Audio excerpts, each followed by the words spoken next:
Hello, good afternoon, and thanks for joining us here live on Midday Live with me, AC Benewanyami. Coming up in the next 1 hour.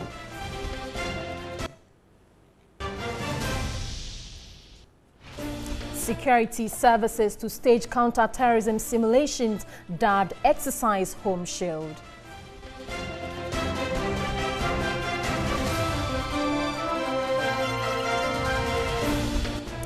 Peasant farmers raise the red flags over cash repayment decision on planting for food and jobs. We'll get more here on Midday Live. On the foreign front, Zimbabwe's former vice president, whose sacking led to the shock resignation of longtime leader Robert Mugabe, to be sworn in as the new president on Friday. Meanwhile, while jubilations greeted President Mugabe's resignations throughout the night in Harare.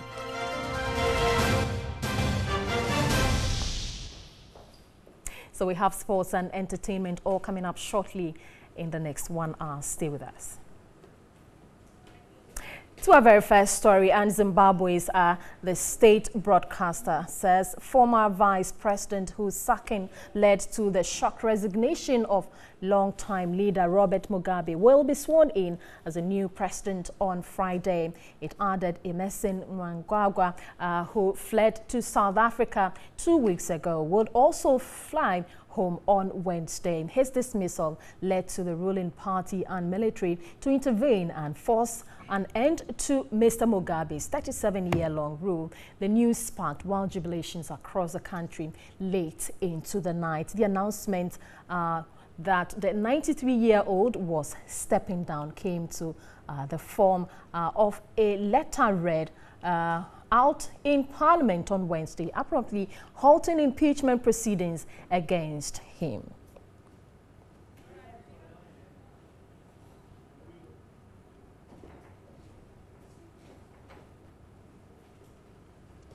Well, so let's go to Zimbabwe and speak to the editor of Newsday, Wisdom Nzugari. There are reports that the dismissed vice president is likely to be sworn in. Can you confirm that to us? Hello, Wisdom, if you can hear me. Hello. Well, sorry, with Ms. Wisdom on the line. We'll try and raise Wisdom, and when he comes back, we'll bring you up to speed on happenings in Zimbabwe. Let's still stay there, and jubilant Zimbabweans celebrated late into the night after Robert Mugabe resigned as president. He held power for 37 years, and once said only God could remove him, while still considered by some of Africans an African independent hero. His many critics see him as a despot who ruled by fear and brought a once promising economy to near ruin. His shocked resignation came in the form of a letter read out by the Speaker of Parliament.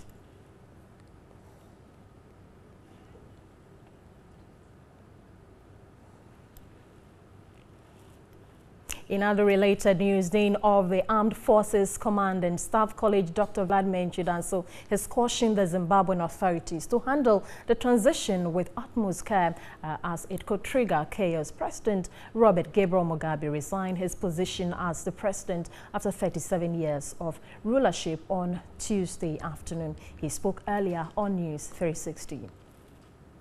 For me, the most important thing is the ability of the military to do it quietly and tactfully in order that the security situation which they saw as deteriorating and which they arrested would not reoccur one way or the other.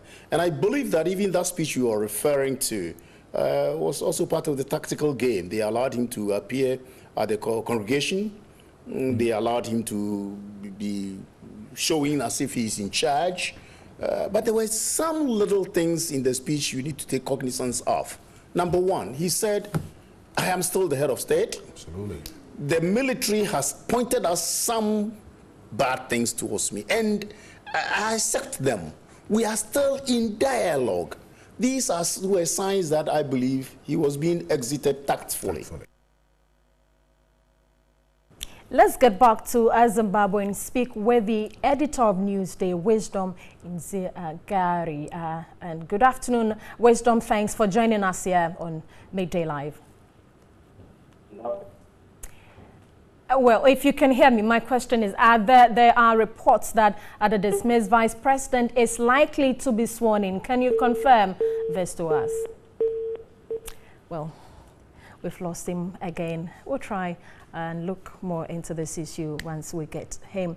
And a senior economist, analyst, and the IHS Markit in London has expressed doubt over immediate economic changes in Zimbabwe following the resignation of President Robert Mugabe. Dr. Phil Echampon spoke to TV3 from his base in London on News at 10. We're very excited, we're very happy with what has happened in Zimbabwe today. And I guess every Zimbabwean, wherever they are in the world, they are all excited, they are all... In the short term, this is not going to significantly alter the course of, how the economy is panned out, in the sense that there are very systemic structural issues to do with the economy, where you just mentioned, the IMF saying growth being 0.7% in 2017, and we actually are estimating growth at just around 0.8, 0.9%. If you look at the nature of the budget composition in Zimbabwe, almost 90% of the budget goes to pay salaries and wages as compared to capital investments into the productive sectors of the economy. These are systemic structural issues that bedevil the Zimbabwean economy, and that would not be solved or resolved overnight. But going forward, that is where the opportunities lie, the opportunities that would then enable Zimbabwe to come back to its former self as the breadbasket of Africa. So there are things to look out for in the sort of medium to long term around things to do with how the new government would deal with the indigenization and the land reform laws, how they engage with the IMF, how they engage with China, and how they attract, or position the country to attract more foreign direct investments into Zimbabwe. Because as we speak, currently the country has got just about 1 month of import cover. Do you get the impression that these sweeping changes, land reforms, among others, which obviously resulted in a lot of lands going into black hands away from white competent hands, do you get the impression this is a direction that will need to be altered in order to get Zimbabwe moving forward again in agriculture? I mean, the issue of land is so central to not only Zimbabwean, economics and politics, but all across Southern Africa, including South Africa. Yes, the indigenization policy and the land reforms that were started in the early 2000s has been one of the thorniest issues, to deal with in Zimbabwe. The signals that we have picked up, currently indicate or point towards the new government which is coming in being much more pro-business, and by pro-business, I mean them being committed to some systemic reform of the Zimbabwean economy, including the issue of land and the agricultural sector.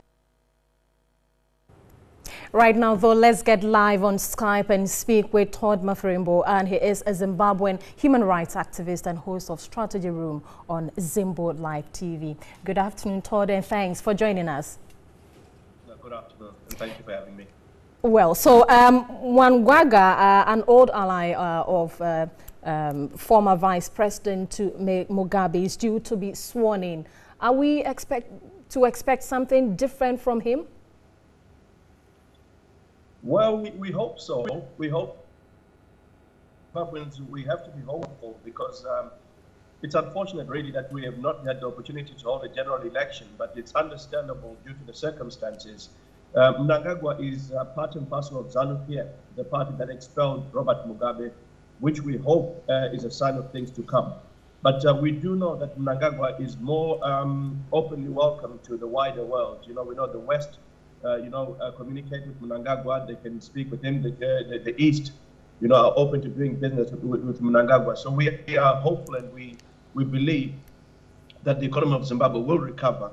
But we obviously have to, keep our eyes open, and we have to keep pressure up on the government to make sure that happens. Todd, elections are due in September 2018. Can Zimbabweans, unite and vote for change? Yes, Zimbabweans can unite. The evidence was obviously on Saturday, where people voted with their feet. Everyone was out on the street to express their dissatisfaction.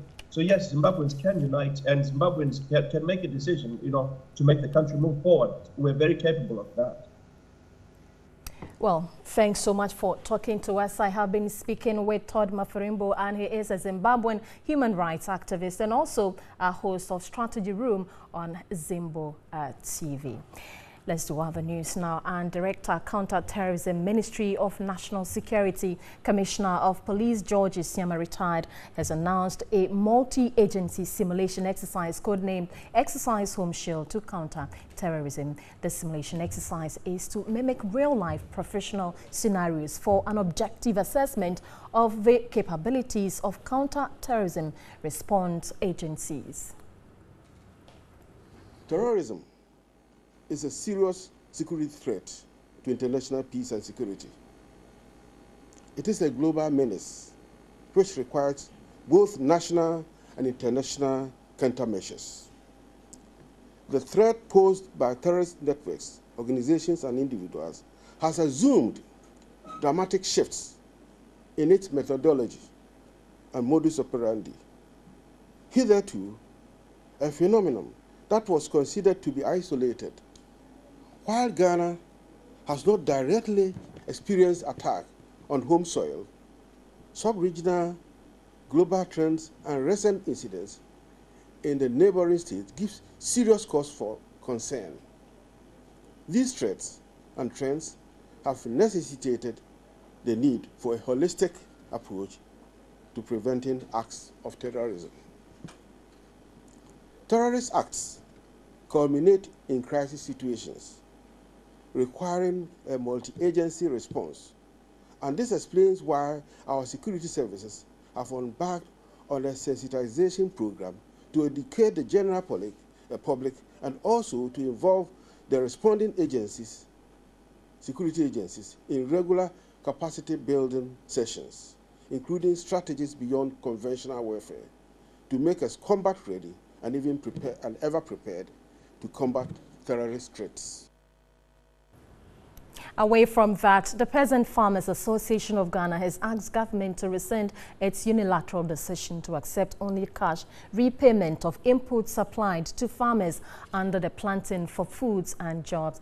The request was in a response to a directive by the Minister of Food and Agriculture, Dr. Owusu Efriakoto, to all district directors of Agric to begin recovery of the cost of inputs only in cash from beneficiary farmers due to logistical challenges and the food safety issues associated with repayments with farmers. The peasant farmers have raised the red flags, describing the cove as bad faith and a breach of laid down agreements between governments through the ministry and beneficiaries of the program prior to its inception.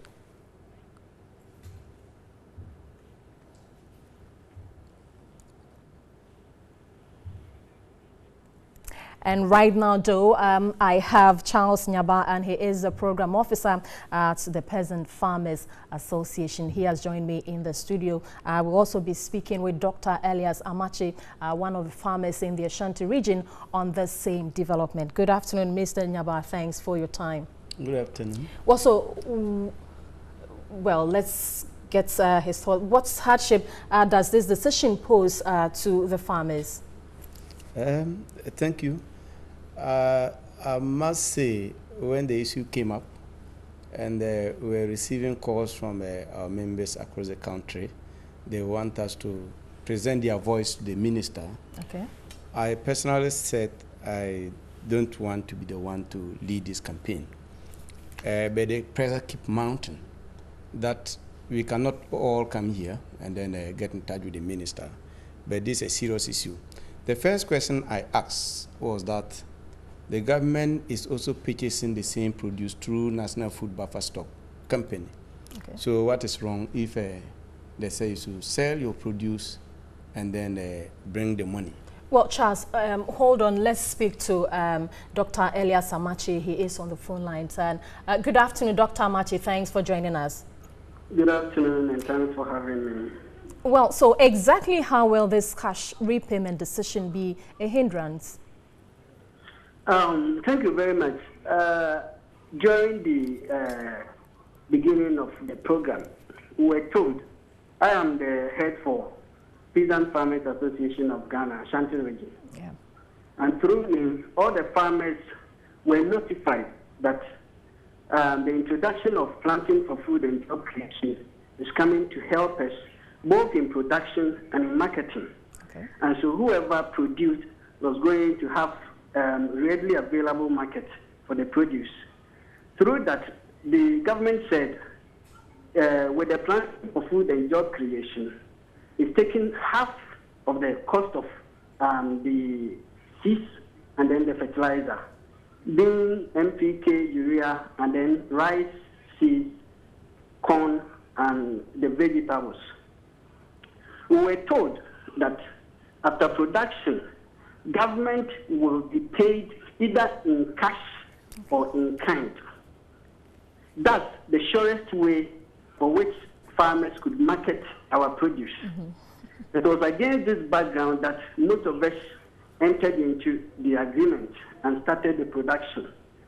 Now, surprisingly, the government has not notified us of any issues they have had, for which reason they intend recovering their money through only cash. Okay. It comes as a surprise to us, and we do not know how best we can raise the money within the even short stipulated time given us. But Dr. Amache, in earlier agreements with government, you were to make down payments of 25% and later 25% for the inputs. So for those of you who have already paid or made these payments, how does this affect you? Yes, we have already paid half, and we are also in preparation to pay the arrears. But in kind, a couple of months ago, one of the ministers came around and promised us that government was going to buy the entire produce that was supplied to us to cultivate from us. So if the government now comes back to tell us that we are no more, they are not even buying the produce from us, the first thing, and it's a hindrance to us, then added to this pain, government comes back telling us that we are no more collecting our monies in cash again, but in kind. We cannot trust the government to continue cultivating under this plan food and job creation. If they don't think they can continue with the project, they should better tell us so that we know how to manage our farms. Everybody manages where he would cultivate his farm. We were made to understand that everything that we produce, the government was ready to absorb it. Already, the government told us of how much rice they import into this country, for which reason they know any amount that is produced could be bought by the government. Well, thanks so much, Dr. Elias, for joining us here. We will continue this conversation in the coming days. I have been speaking with Dr. Elias Amache, and he is a farmer in the Ashanti region. And back here in the studio, still I have Charles Nyaba, and he is the program officer, Peasant Farmers Association. So you were telling us how this was affecting the farmers. Yeah, so just like I said, the calls were really coming from our members across the country. Much pressure on you? Yeah, there was much pressure on me. And personally, in the office, I said I didn't want to be the one to speaking on this. It looked like all the time you always have issue with the government, which I don't like it. Is that not a genuine case? That cannot be a genuine case. Anytime I come out with a statement, that statement is always in favor of the government and the farmers. We are making this statement because we saw the Planting for Food and Jobs program as a laudable. and we don't want it to fail. In the first place, if we allow it to stand, government is likely not to get the recovery that they are looking for.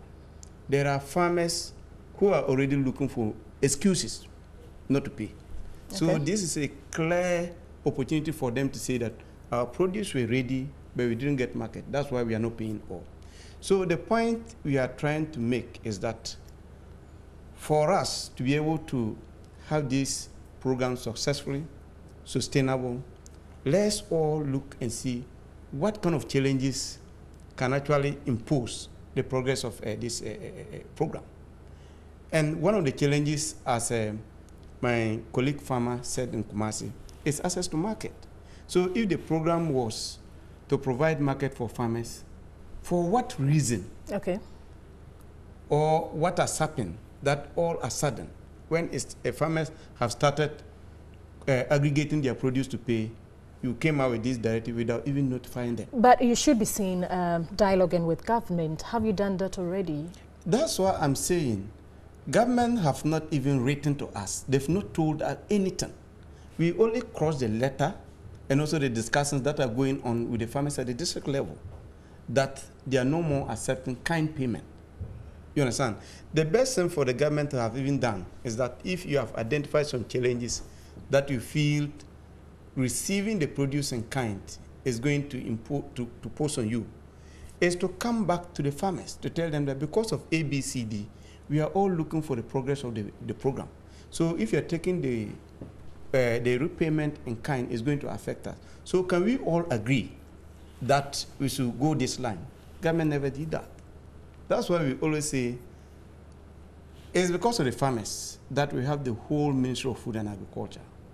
And it's because of the farmers that we have the Agriculture Minister. What's the way forward? The way forward is for government to quickly hold on to the initial agreement that those who have cash to come and pay, those who have produce to also come and pay. If we go back to that, I think that was the initial agreement. That's the initial agreement. And that's what the farmers hold on to. Yeah.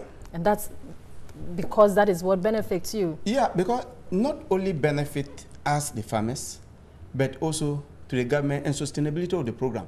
We are saying all this is not just because we want to make noise or we want to make the work of the government difficult. We want the program to succeed because we, the farmers, are the beneficiaries of this program. And if anything should happen, the blame will come back to us. Government will say that farmers did not pay for the inputs that they received, so we are stopping the program. And that's what we don't want to hear. Thank you very much. I have been speaking with Charles Nyaba, and he is Program Officer at the Peasant Farmers Association. And let me also let you know that we're trying to make contacts with the Food and Agriculture Ministry, but we did not get any response from them. This is Midday Live. Let's move on to other stories. And Ministry of Finance says it has paid all the arrears owed service providers of National Health Insurance Scheme from 2014 to April 2017. The arrears amounted to 1.2 billion cedis over the stipulated period. Deputy Minister of Finance Abena Osei-Asare explained government has adopted a comprehensive strategy to block off fraudulent payments to service providers countrywide. Government over the last 12 years expanded the health insurance sector by passing Act 650 in 2003, which established a regulatory framework for the implementation of a national health insurance scheme. Healthcare financing in the country has been a mix of tax-based revenues, payment from Social Security and National Insurance Trust grants, member premiums, and out-of-pocket payment. Speaking on the role of the private health insurance industry in achieving sustainable universal health care, Deputy Minister of Finance Abena Osei-Asare says the Finance Ministry has adopted a comprehensive strategy to streamline payment system and block all the fraudulent payments to service providers. There was an arrears to the tune of about 1.2 billion. Currently, as we speak, we have paid from 2014 to September of 2016. Government is really committed to clearing the arrears. The Deputy Minister of Health, Kingsley Abuaji-Jedu, lamented government will not spare any service provider who tries to cheat the state. We at the Ministry of Health, our objective is to provide affordable health care to everybody in Ghana.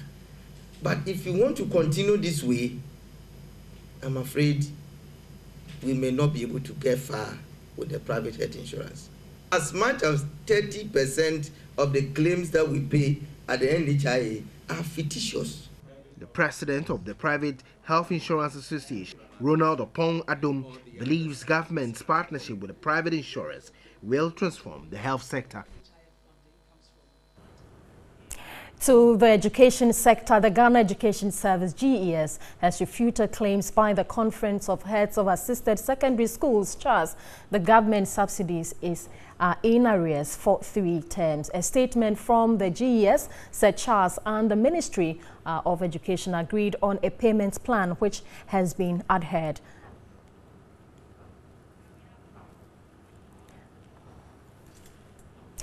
Joining us online is Professor Kwesi Opoku-Amankwah.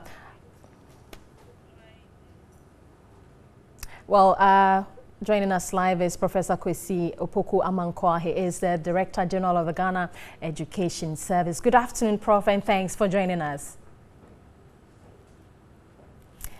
Hello.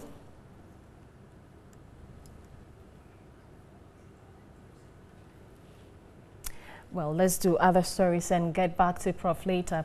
Well, I'm told Prof is back on the line, and the Ghana Education Service, GS, has refuted claims by the Conference of Heads of Assisted Secondary Schools, CHAS, that government subsidies are in arrears for 3 terms. A statement from the GS said CHAS and the Ministry of Education agreed on a payment plan which has been adhered to. So let's speak with Professor Kwesi Opoku-Amankwah. He is the Director General of the Ghana Education Service. Good afternoon, sir, and thanks for joining us. Good afternoon.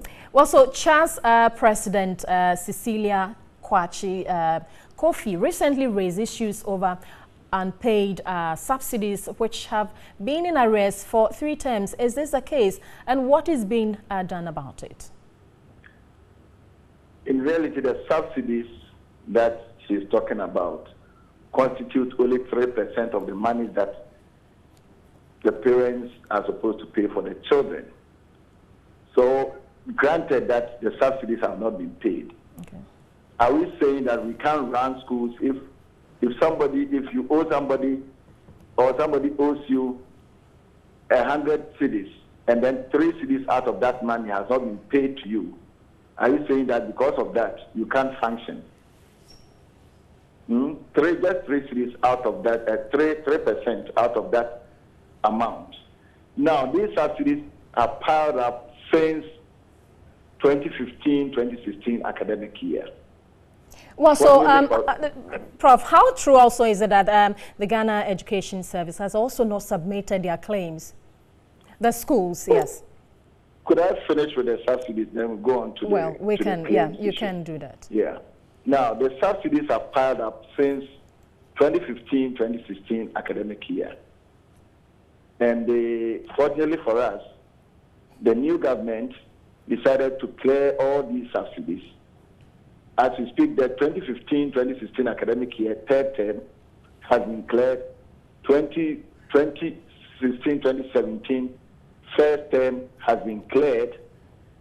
The 3rd term, the 2016-17, 2nd term, part of it has been cleared. Okay. 3rd term is outstanding. And then 1st term of this year, which is 2017-2018 academic year, 1st term, is outstanding. Fortunately for us, we captured that as part of the money that we're going to use for the free SHS. And so once the free SHS money is around, we are able to pay the 2017-18 first term. Okay. So we are working on that. Then we'll be left with part of 2016-17 second term, and then the full payment for 2016-17 third term. But what I'm saying is that that amount constitutes only 3% of the monies that the secondary schools take from the 2nd years and 3rd years to run the schools. So if the only 3% of that amount has not come, and you say because of that you are going to close down a school, then it's a bit problematic. It's Also, problematic. The first term of the senior high school will end soon, and then the free SHS. So what has the GES assessment been? Come again. I'm asking that the first term of the senior high school will end soon, and then the free SHS too. Yes. So what has been GES assessment? What has been GES assessment? Well, I would say so far so very good. We have, since we introduced the free SHS from September, we've done a series of monitoring and then evaluation, assessing all the things that we're supposed to be doing. Exercise books, textbooks, they've all been submitted to the schools. There are schools where, because of the initial numbers that we said we're going to take, we had additional numbers, so they are short of some of the textbooks and other logistics that we sent to them. Okay. Now we are arranging with suppliers to make sure that those differences are taken care of. If, for example, you said you could admit 500 students and you ended up admitting 550 students, what it means is that 50 of the students now will not have the exercise books that were supposed to, or the textbooks. Okay. But we've already arranged with, once we realize that that's the situation, we've arranged with the suppliers now to supply the difference to you. We don't expect that within this time we get everything 100% working. But as far as we are concerned, even the challenges that we envisage, the strength of the challenges that we envisage, we are way lower than the extent that we envisage. And we are very glad that things are working the way that they are working. We have a clear plan as to how to deal with these problems. Okay. As we go by the plan, fortunately, we also have the government support. The funds are released more than early enough on time. If, for example, if subsidies have stayed on since 2015-2016 academic year, and schools did not close down at that time, now that the government has started paying, I don't expect that schools should be closing down. Thanks so much, Professor, for talking to us. I have been speaking with Professor Kwesi Opoku-Amankwah, and he is the Director General of the Ghana Education Service. This is Midday Live. Stay with us. We have more coming up.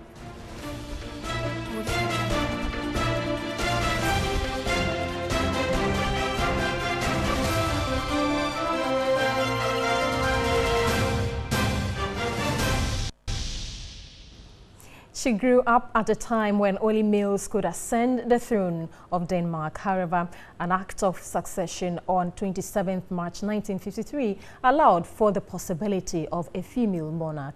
In the following reports, Queen Margaret II, who is due to arrive in Ghana on November 23, sends a message of hope and empowerment to young girls and women the world over.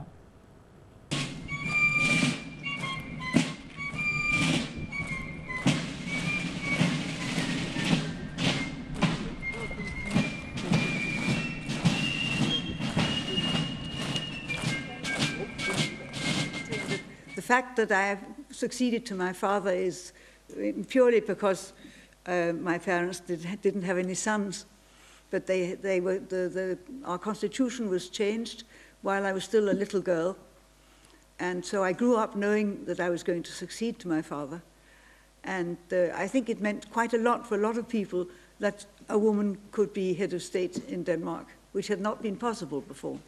For my own part, I think one of the things I have felt which made it in some ways much easier for me than if I had been a son of my father, was that people don't make an absolute comparison between what the older generation did and what the young generation is doing, because you can't compare exactly one-to-one what a man does and what a woman does. And I hope for my son, when it's his turn, that he will find the same, that they won't make an absolute comparison because he's a man and I was a woman. Queen Margaret II also spoke about female empowerment. Quite a lot of women have felt that this was important for the position of women in Denmark. And of course, within the last, quite a long time now, the question of women coming to the fore and taking part in every kind of walk of life has become more and more obvious and more not only popular, but, well, obvious, in fact, that of course women can, in many cases, do the same things as men. And I think that's a very good thing. Now to business, and the Ghana Revenue Authority lost about 1.174 million cedis to taxes from both the formal and informal sectors due to non-compliance in 2014. The World Bank has recommended an improvement in the registration and transparency in tax payment to ensure compliance ahead of the 2018 fiscal year. In a study conducted by the World Bank with focus on income tax collection and non-compliance in Ghana. According to the World Bank, Ghana's tax collection is low compared with other lower middle income African countries. This is evident in the performance of the economy, where tax revenue fell short of the target by 76% in total revenue in the first half of 2017. The study showed non-compliance in tax obligation in the public sector was 742 million cedis, that is 0.65% of GDP in 2014.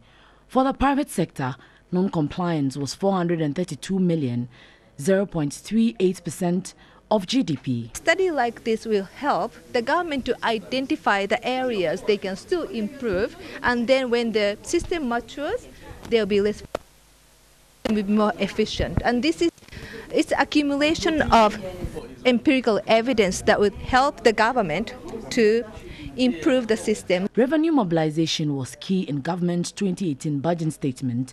Professor Godfred Bokpin, head of finance at the University of Ghana Business School, says more needs to be done to broaden the tax net and ensure compliance. Over the years, we haven't been able to meet our revenue targets, but beyond that, when you also look at it in terms of our lower income status, we are again below where we are supposed to be, and that is also an issue that I think that government will have to take seriously in terms of tax compliance, and then the efficiency in terms of tax administration. Really, if we are saying let's widen the tax net, you also want to look at what cost. Still in business, Institute of Statistical, Social and Economic Research of the University of Ghana says government may fail to achieve its 2018 fiscal targets if revenue mobilization is not improved. Head of Economic Division of the Institute, Dr. Charles Godfred Aka, noted should revenue targets be missed, government may again be forced to sacrifice capital expenditure. Government in 2018 seeks to strengthen macroeconomic stability and has set a deficit target of 4.5% of gross domestic product and a primary surplus of 1.6% of GDP. Dr. Charles Aka said government must remain disciplined with respect to its spending in order to further consolidate the macroeconomic gains made this year. Professor Peter Korte of the Institute of Statistical, Social and Economic Research is of the view the extension of the National Stabilization Fund may be due to the fact that no new taxes were introduced in the 2018 budget. This a levy that was imposed on banks, insurance companies, the telecom industry. I think, that's my personal opinion, given the revenue shortfall that government is experiencing, you don't introduce new taxes. It will be difficult to scrap this for now. Certainly, there's something that is affecting businesses. The telecom companies have come to complain that it is stifling their investment and many other sectors. But the head of Department of Economics of the University of Ghana indicated banking customers may be worried, not knowing which banks will be able to raise the new minimum capital requirement of 400 million cedis. He suggested dialogue on the issue will win customers' confidence back in the banking sector. Director of ASEM, Professor Felix Ankoma Asante, was disappointed the budget was silent on the petroleum tax. I was personally shocked when nothing was said on petroleum prices. And, petroleum feeds into the electricity generation. So I was asking myself, how are we going to cut it? Because anytime there is a change in exchange rate, petroleum prices goes up. And because we run most of our electricity on thermal plants, it feeds into it. So I didn't see the disconnect well. So cutting in taxes, I was expecting cutting some of the taxes in the petroleum price calculation. And that's it for business. Coming up next is sports. Stay with us.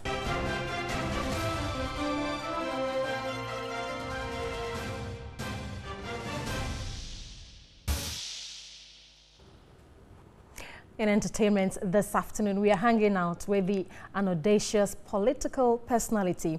He is 93 years old, very blunt, popular, controversial. Owusu Wara interrogates one of Africa's longest-serving president, Robert Mugabe, on some of his famous quotes and on giving up power.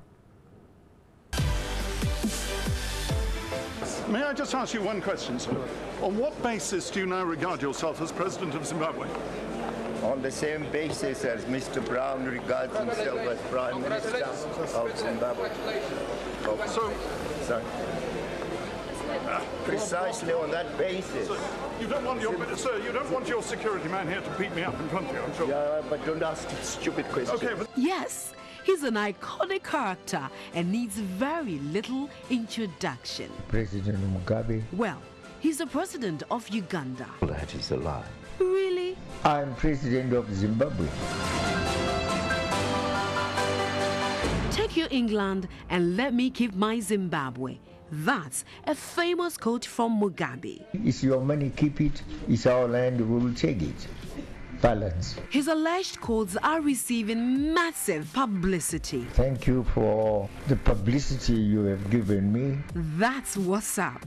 But there are some fake ones out there. Yes, I've come here to address that. Okay, let's set the record straight then. Okay. Did you say the only warning Africans take serious is low battery? Yes. Okay, confirmed. A woman with beauty without brains is her V that suffers. Is that your quote? Did that come from you? Yes. Even if sachet water bursts at circle, it causes flood. Did you say that? Oh, no. Did that come from you? All that is a lie. Really? President Mugabe said no. Okay. Final quote. No matter how men shake their thing after urinating, the last job is always reserved for the boxers. Is that your quote as well? Yes. When he knows absolutely nothing about a quote, check out how Mr. Mugabe reacts. Oh, no. Well, it's been awesome hanging out with you, Mr. President. Thank you for paying so much attention to President Mugabe. On a serious note, when is Mugabe retiring? I'll still be there until God says come.